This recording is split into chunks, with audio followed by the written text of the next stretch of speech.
to Building Your Empire. Every week we share with you success stories from entrepreneurs, business leaders, and people who are making it happen in this crazy place we call life. We find out what it takes to get to their level and share that wisdom with you. My name is Jeff Rambin, and today we have in studio David Skinner. Now, David is a restaurant owner, a chef, master chef, award-winning winemaker, entrepreneur, documentary producer, and inventor. Now, David, did I miss anything? That's quite a mouthful, Jeff, but you did leave out I'm a professor at Rice University. So let's get to why I asked you to be on the show. I first met you several years back, and I think it's been about 5 years.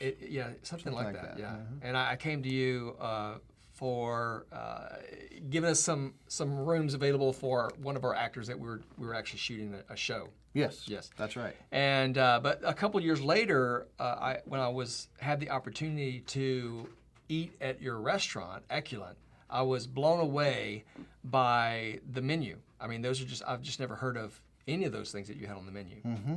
And so how did you come up with that kind of? So how did I come up with the restaurant and the menu? So I've always loved food.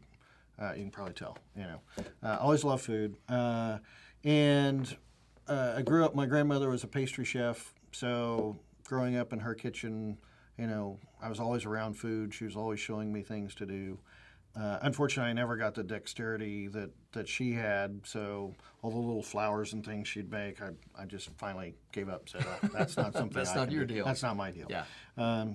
But early on, I thought that's what my life would be. I'd be a chef. Right. And I had my first restaurant when I was 16, and then had a second restaurant when I was 19. It paid for college, allowed me to get degrees in economics and finance, and kind of go on and do the things I've done for the last 30-odd years. But food's always been an important part of my life, and in some ways kind of a hobby. A lot of people play golf. I create food. Now, getting back to whenever you said that you at 16 you had your first restaurant, right? And then you went to school, got your degree in something different. Completely different. Yes, I owe my mother for that. Right. And so when you finally came back to, when you spent that time in the field and doing all that kind of stuff, and you finally decided to come back to food, what age was that? How old were you then? I was 49. Oh, wow. And so what 49. made that change? What changed in your life to where you said, you know what, I'm going to go back to what I love? I think it was a combination of a couple of things. One, I've had 26, 27 businesses at this point, all kinds of things, real estate, specialty chemicals, hospitality, the winery, the restaurant, you name it. There's not too many industries I haven't sort of dabbled in, at least at this point.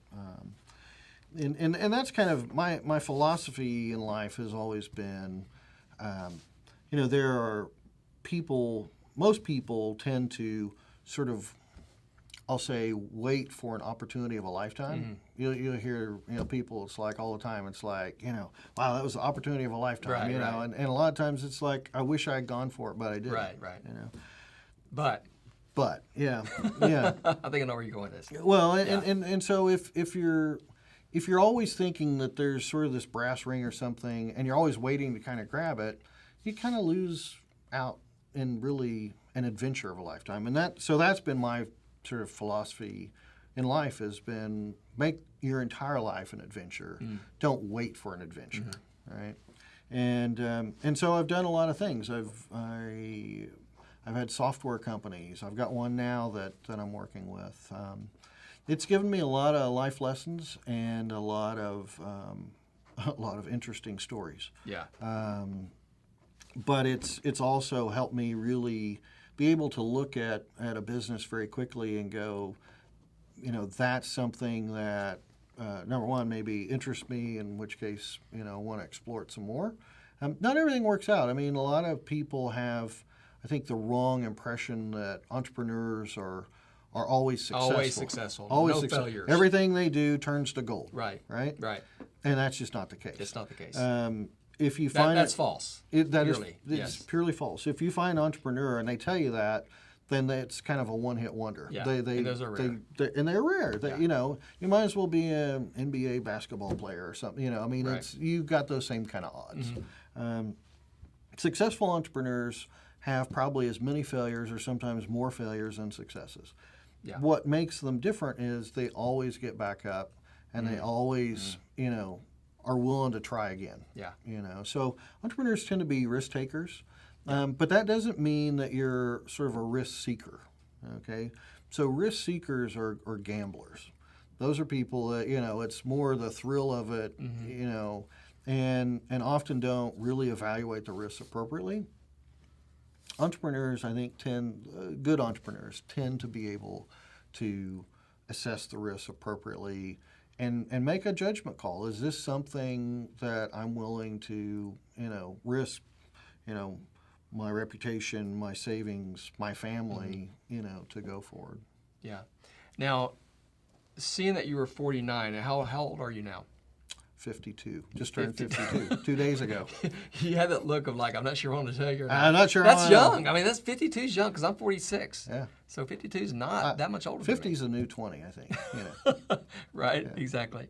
So, David, we were talking about, you know, where you are now, but let's go back to the younger years, like young, like 5. Where did you spend most of your adult life? Oh, excuse me, your childhood. 5? Yeah, your childhood life. My childhood. Yeah. Yeah. So I guess my childhood was mostly spent in the States, but my father's an executive and actually got moved around. So I lived in Oklahoma, Kansas, Illinois. You know, kind of all over through the Midwest. And what is one of your fondest memories though? Whenever, I mean, it's just a memory that sticks out. Where were you at that time? Or is there any place that sticks out? At a very young age. So I think almost every place we lived, I have some interesting memory from there. We moved to Kansas City, and I remember we lived in a hotel for about 3 weeks. Which I thought was great because it's like room service and all that. Who wouldn't love that? Who wouldn't love that? And I remember my parents had just bought this house, and the thing I remember was the basement was done up like an Italian restaurant that had the red and white checkered curtains and tablecloths and all that. It was really kind of interesting. But literally about the day we were going to move in, they decided they needed him to move to Des Moines, Iowa. Wow. So we never even moved into the house. God. They just bought it, and we didn't even get moved in. So that was you moved around a lot. We moved around a lot. We lived in like 17 houses in 15 years, something like that. Yeah, so it was a lot of movement. So you were a transplant all through your childhood. Kind of a transplant.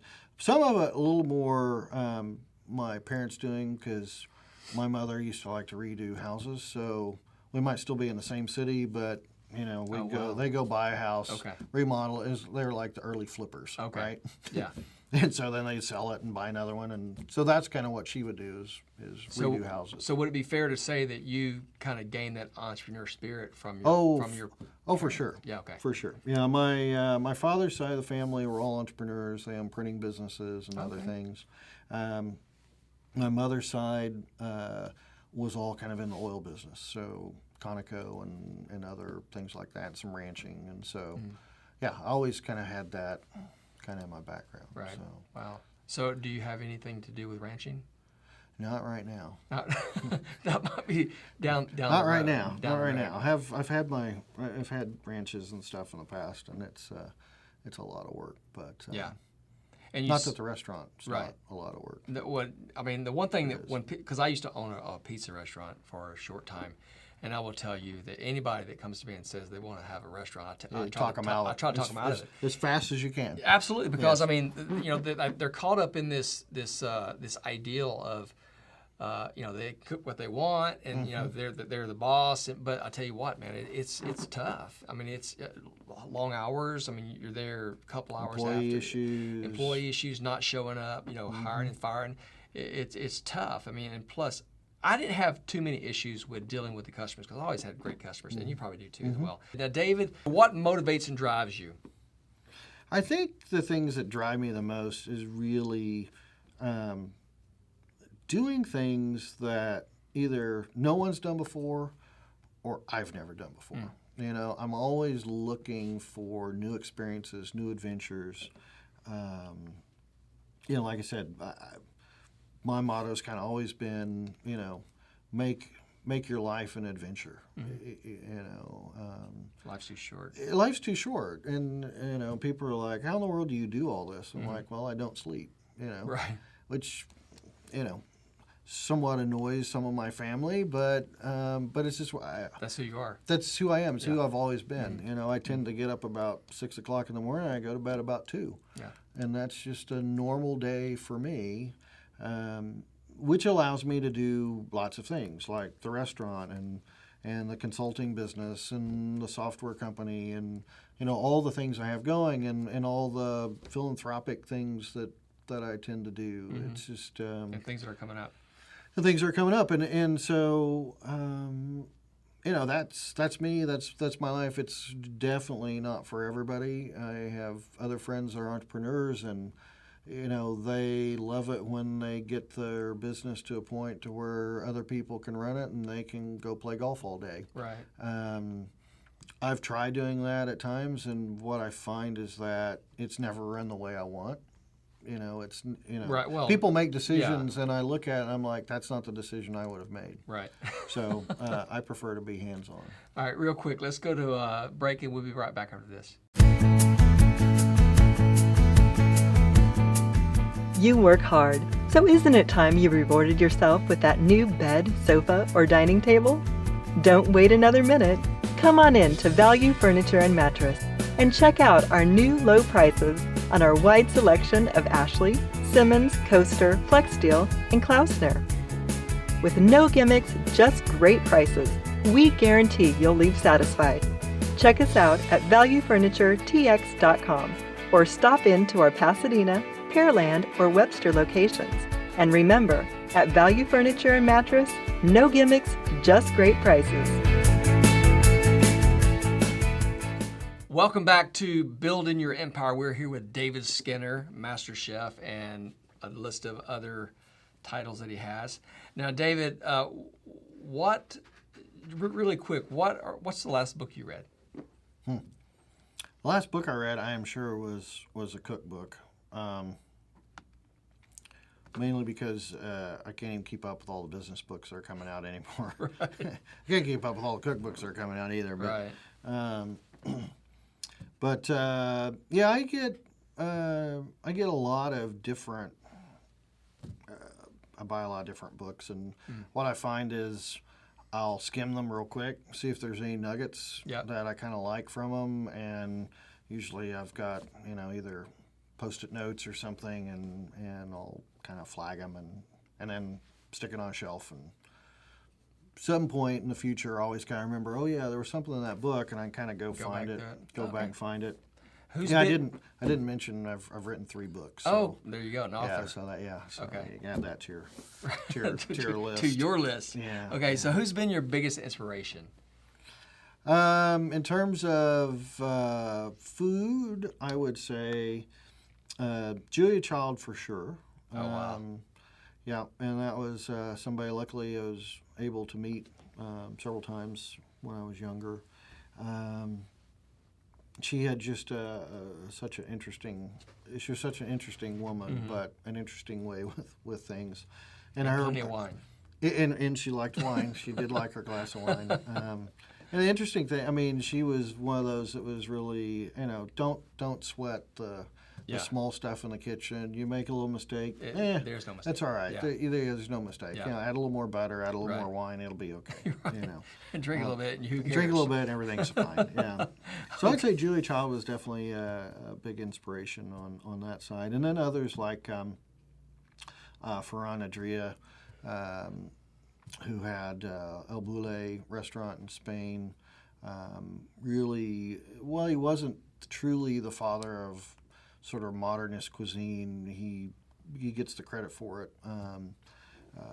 And that's really a lot of the style of cooking that we do, that I like to do, where you're creating new flavors, new textures out of things that may be familiar. A little bit of trickery involved, but makes the food really interesting. Right. So those are some that I would say. And then from a business perspective, Steve Jobs is definitely at the top of my list. For entrepreneurship. For creativity, Okay. Okay. Think outside the box. He, I think he's kind of famous for saying that people don't really know what they want. I can tell them what they want. And if you look at Apple, they have done a fabulous job of bringing out things that you never would have thought you needed. Right. For sure. And have sold a ton of them. So Jobs is definitely one of those. I've been fortunate that I've met lots of really interesting people, over my life, and from Bill and Melinda Gates to you name it. And so I find I always take something away from kind of everybody I meet. Sure. And people are interesting organisms. There's it's hard to kind of pin somebody down and go, well, they're just like somebody else. Everybody's got their differences and what makes them sort of special and unique, and so everybody I meet, I try and take something away from them. If you can narrow it down to one thing in your life, what's one thing that really made you who you are? It's a good question. I think probably, one thing. It's probably perseverance. Is probably what I would say. Growing up in the Midwest is, I think, actually quite a privilege. It gives you time to think. Well, sometimes it can do that, but things are a little more straightforward. You might say life's a little simpler, but a lot of times I tell people, I'm just kind of a farm boy from the Midwest. It provides you with, I think, a little different perspective on life and work ethic and things like that. My parents were very good at telling me, you can do anything you want to do, but you're the one that's going to have to do it. That's true.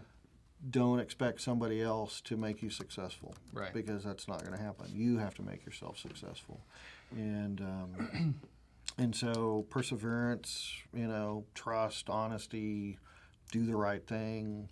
Those are kind of all Midwestern values that.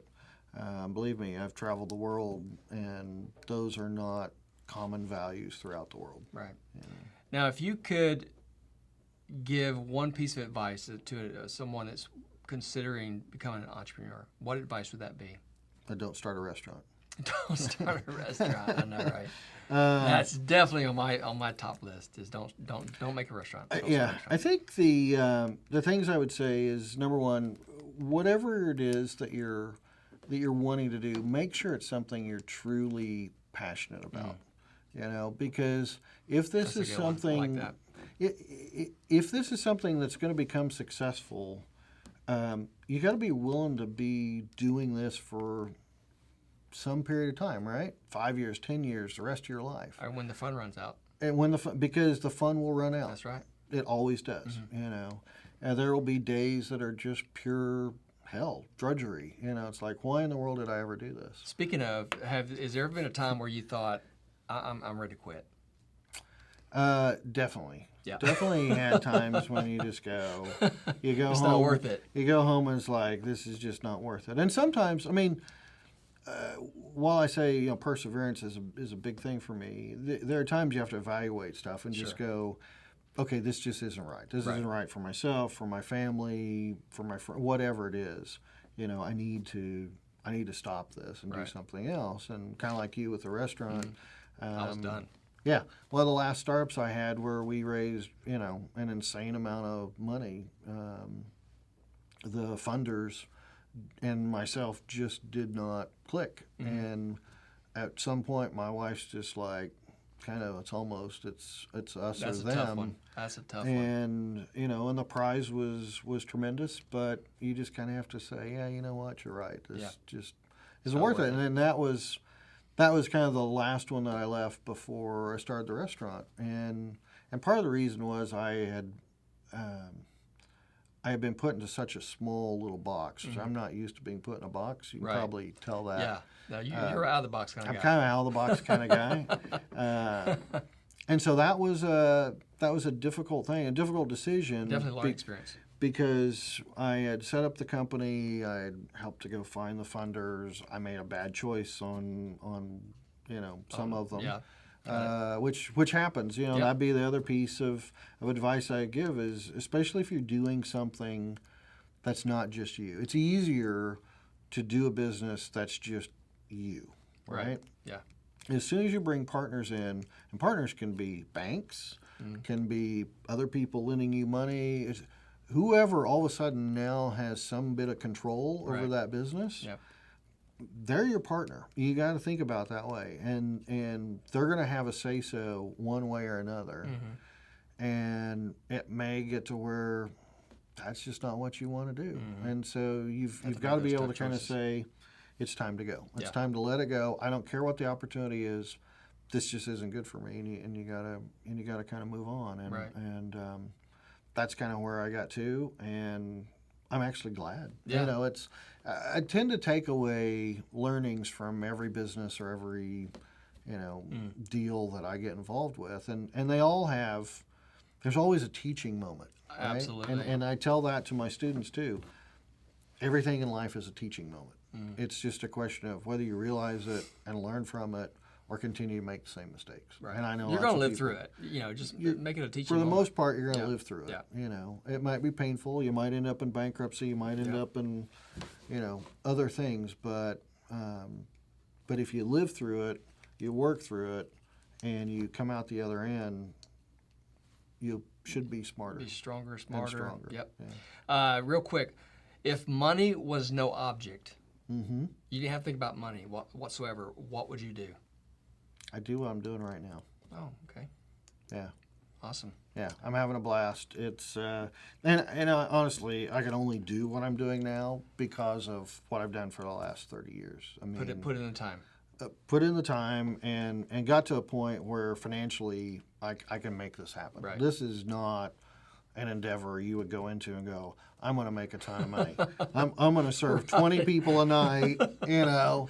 This is one of those that it's like Most restaurants, if they serve 20 people, they'd be out of business pretty quick. very, very quickly. Yeah. Very quickly. All right. Now, if you were stranded on a desert island and you could Ooh, I only like that have question. two things, Two things. what would those two things be? And remember, you're married. Oh, shoot. Okay, well, then that changes the two things. Right. Yeah, so I guess... Water and 2 more wishes. No, I'm just joking. Go ahead. oh, it's like the genie. I didn't ask for a genie. Right. I think if I was stranded on an island, assuming that I didn't have to worry about food or water, right? Okay, go ahead. Let's see what that one. I would ask for a pen and paper. Oh, okay. So you'd write. I'd write. Okay. Awesome. Yeah. But if there's no food or water, I'd ask for food or water. Now you think right. logically. That's right. Yeah. Right. Okay. Don't forget what I teach. Yeah. Right.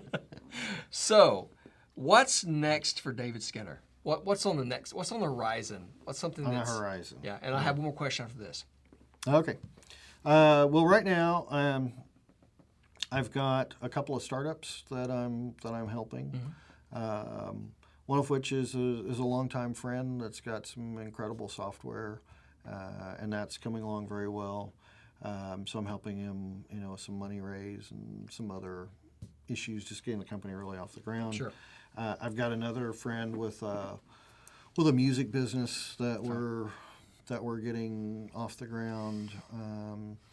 I like doing those kinds of things because I've had enough experience with different industries, and there's so many ways you can sort of lose your business before you even get started. Absolutely. That if you don't have people helping you, kind of guiding you through some of those landmines, you can really destroy the opportunity, that you've had. So I'm doing that. I'm having a lot of fun with that. The restaurant is clearly, a big part on my mind. Yeah.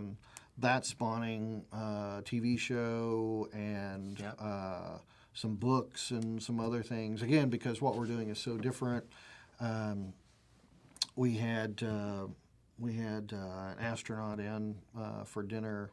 He's come in before, but he actually approached me about doing a space dinner.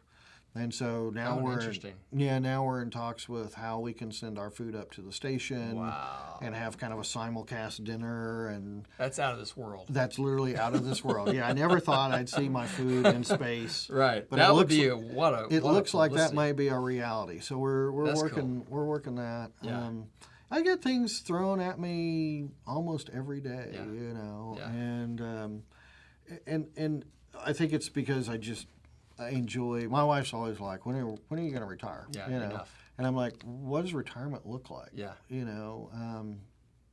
My grandfather retired and had a heart attack, a few months later, and I'm just like, I don't want to retire. I don't want to retire. I'm like, what would I do? I mean, we've had boats and planes and houses, and we've had all this stuff. Yeah. Last question. Okay, last question. What scares you? Oh, what scares me? Probably the biggest things that scare me are health issues. My wife had a stroke at 32 while teaching aerobics. And, Wow. I didn't know she was teaching aerobics when she had a she stroke. was teaching aerobics. What? Yeah, she was a workout junkie. She'd always gripe at me. She's like, you don't spend enough time at the gym. I'm like, well, I got all these other things I'm doing. She spent all of her life was at the gym. Wow. And I did not know that. yeah, and so she was teaching aerobics. I was in Venezuela working on a project in the middle of the jungle. And that was a pretty traumatic experience for both of us. And it took a long time for her to kind of recover, and get back to kind of where she was. But health is probably what scares me the most. Yeah. And so what are you going to do about that? Try not to eat as much junk food as I possibly can. But that's one thing that, I am a junk food junkie, man. I love Twinkies is my favorite. Really? Never would have pictured you for a Twinkie guy. I will hurt a small child over a Twinkie. Next time I come by, I'll bring you some Twinkies. Now I know that. But anything sweet, I absolutely love. I love cake. I love ice cream. And I know that being 46, I'm getting a little older. I'm not old, but I'm definitely getting older. And I've got to hit the gym, man. I got to put these guns back on. I want a permit for these things. You know what I mean? And it's going to take me getting in the gym, and the other half is going to have me, eating healthy. Yes, I noticed that last time you were in. Yeah. She was looking over what you're eating. Yeah. I hid some stuff in there for you. Right. Next time you come in, I'll make a Twinkie dessert that she doesn't know about. And right. Yeah. Right. Absolutely. Yeah. No, I think for me, my biggest downfall is sodas. See, that's another one. I'm terrible about that stuff. I am terrible. I am terrible when it comes to sodas. Yeah. And it's one of those things I know I need to cut down. I cannot drink diet. It's not the same. It ruins my taste buds. Yeah. I can't taste things right. Yeah. But if I don't have that caffeine, I know. I start to drop. Yeah. If I don't have the sugar, I'm out. Yeah, sugar and the caffeine are both what I have to have. Well, David, anyway, I appreciate you coming out, man, and spending time. I know you're a busy guy. I'm sure that some of the information, some of those nuggets that you've shared with our viewers is I think it's gonna hit home, and hopefully they could use that. So, so. Until next time, guys, we're out.